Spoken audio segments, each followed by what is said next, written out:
Pour avoir commis le péché d'entretenir une relation amoureuse avec une sœur en Christ de l'église Colombe de Vie, située au quartier Badéguégué, le jeune Chélo a payé les frais de sa romance en se faisant séquestrer et molester par le pasteur de la dite église qui n'aurait pas digéré que sa fille spirituelle copule avec un impie. Il dit qu'est-ce qui se passe avec la fille. Alors je vais l'expliquer, ça fait plus d'1 mois, je fais des avances à la fille. Bon, hier elle a jugé utile qu'on se mette ensemble. Nous nous sommes mis ensemble hier et on a passé une journée. Voilà ce qui s'est passé. Il a commencé à me taper dessus. En me tapant dessus 2-3 fois, la 4e fois, j'ai attrapé le fil. En fait, vouloir me défendre. Il me dit, tu ne sais pas à qui tu te frottes parce que tous ceux qui se sont frottés à moi savent de quoi il s'agit. Le pasteur aurait malmené le jeune homme dans son bureau à l'aide des câbles électriques soigneusement tressés sous les regards complices des éléments de sécurité de l'église. Il aurait par la suite demandé à sa victime de rédiger une déposition dans laquelle elle devrait reconnaître avoir violé la jeune sœur en Christ. Et pour une fille qu'on viole, elle prend une douche chez moi, on boit un jus à la fin, j'achète même une nouvelle savonnette pour qu'elle se lave. On passe toute la journée de midi à 19h pour une fille qu'on a violée. Avec ses parents, Chélo aurait tenté de rencontrer à nouveau l'homme de Dieu, mais en vain. Rappelons que ce jeune homme était arrivé dans cette église à l'appel du pasteur pour former les musiciens et les chantres. Une plainte a été donc déposée contre le pasteur. Une trentaine de chefs d'État étaient réunis les 26 et 27 juin au palais de Sipopo à Malabo à l'occasion du 23e sommet de l'Union africaine.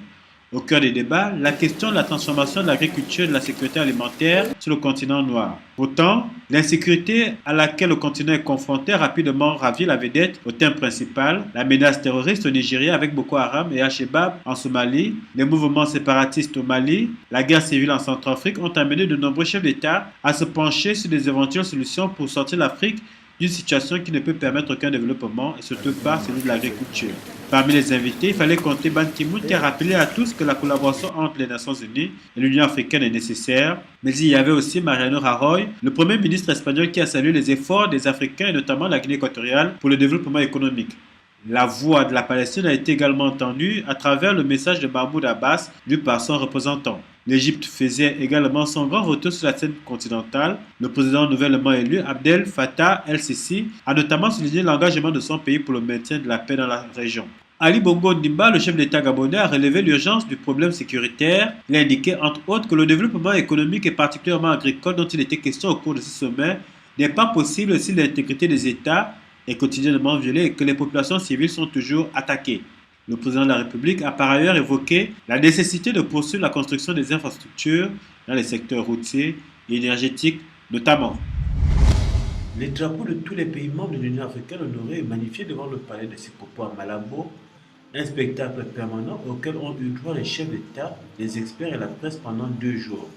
Un rythme, des sons et des danses pour une trentaine de garçons et de filles qui se succèdent sur la scène. Ce spectacle a été préparé et exécuté par le Ballet national de Guinée équatoriale. Il rappelle les riches cultures des peuples de l'Afrique et notamment de l'Afrique centrale. C'est un souvenir de notre culture. Spécialement, c'est de la culture bantou. C'est de la culture bantou. Je peux dire Guinée équatoriale, Gabon, Cameroun.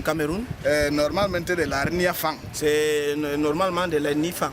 Derrière toute cette harmonie, de longs mois de préparation, un travail quotidien qui permet aux talentueux danseurs et danseuses d'être capables de répondre à toutes les sollicitations. Tous les jours, tu accueilles des nouvelles danseuses et pour recommencer, là qui est venu aujourd'hui, tu dois lui apprendre à faire la même chose qu'il a trouvé que les autres sont en train de faire. Donc c'est un travail, comme vous avez dit, c'est très sérieux pour moi, très difficile pour moi. Ça n'a pas été facile pour moi. C'est une chose qui me plaît. Tu dois avoir du talent pour le faire. Si tu as des caractéristiques, je crois que ça ne va pas être facile. Les nombreux experts et médias sont restés en admiration devant le spectacle produit, un beau souvenir de la capitale équato-guinéenne.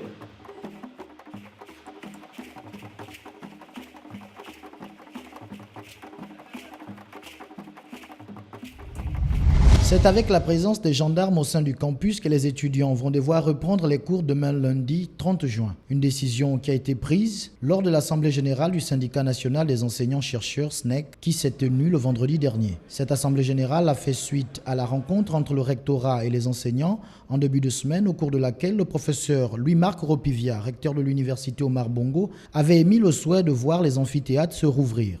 La présence de la force publique au sein du campus démontre le climat de violence qui a prévalu dans cette institution lors de la récente grève des étudiants. Plusieurs enseignants ont été physiquement attaqués par des groupes de jeunes en cagoule qui ont saboté les portes des salles de classe et créé la psychose chez les enseignants qui avaient à l'unanimité décidé de suspendre leurs activités au sein de l'UOB. Une situation qui avait conduit à l'exclusion de plusieurs étudiants identifiés comme des meneurs. Les cours reprendront sûrement demain. Cependant, il reste à s'interroger si les causes de ces mouvements qui régulièrement paralysent l'institution ont été réglées, notamment le problème du retard de la bourse et les revendications de certaines factions d'étudiants qui demandent à l'administration de reconsidérer les décisions d'exclusion de leurs amis. L'université Omar Bongo, qui connaît chaque année de telles agitations, se doit à nouveau de rattraper le calendrier académique.